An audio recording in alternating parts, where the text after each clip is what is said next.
पहाड़ियों और जंगली फूलों के खेतों से घिरी एक आकर्षक ग्रामीण झोपड़ी में क्लेयर नाम की एक माँ और उसका बेटा डैनियल रहते थे। उनका बंधन उन क्षणों का टेपेस्ट्री था जो प्यार की एक ज्वलंत तस्वीर चित्रित करता था।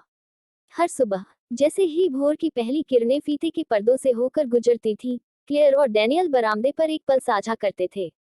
उनके बगीचे में धूप में चूमे हुए फूल लंबे और जीवंत खड़े थे, जो उनके दिलों में गर्माहट की प्रतिध्वनि कर रहे थे।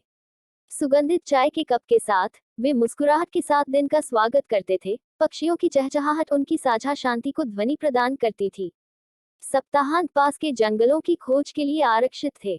ऊंचे प्राचीन पेड़ों ने अपने ऊपर एक गिरजाघर जैसी छतरी बनाई हुई थी। उनकी पत्तियां हवा में रहस्य फुसफुसा रही थी। माँ और बेटे काय भरे रास्तों पर चलते थे। उनकी हंसी चिलचिलाती धूप में जुगनू की तरह नाचती थी। डैनियल अक्सर अपने द्वारा खोजी गई आकर्षक वनस्पतियों और जीवों का दस्तावेजीकरण करने के लिए एक छोटी नोटबुक रखते थे। शाम को उनकी कुटिया में आरामदायक माहौल होता था।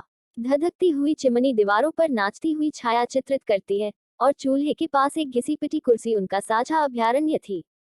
क्लेयर बहुत पसंद की जाने वाली किताबों की कहानियां पढ़ती थी, जबकि डैनियल अपनी माँ की आवाज की सुखदायक लय से शांत होकर उसके सामने बैठा रहता था। इन्हीं क्षणों में उन दोनों को सांत्वना और जुड़ाव मिला। जैसे जैसे डैनियल बड़ा हुआ, जीवन की चुनौतियां दस्तक देने लगी। स्कूल परीक्षाओं और कठिनाइयों की दुनिया थी, लेकिन जब दुनिया ठंडी और अडिग महसूस होती थी तो क्लेयर हमेशा प्रोत्साहन और गर्म दूध के साथ वहां मौजूद रहती थी। साथ मिलकर उन्होंने निराशा के तूफानों का सामना किया और जीत का जश्न मनाया। प्रत्येक साझा जीत और हार के साथ उनका बंधन मजबूत होता गया। साल बीत गए और डैनियल अपने विचित्र गांव से आगे की यात्रा पर निकल पड़ा।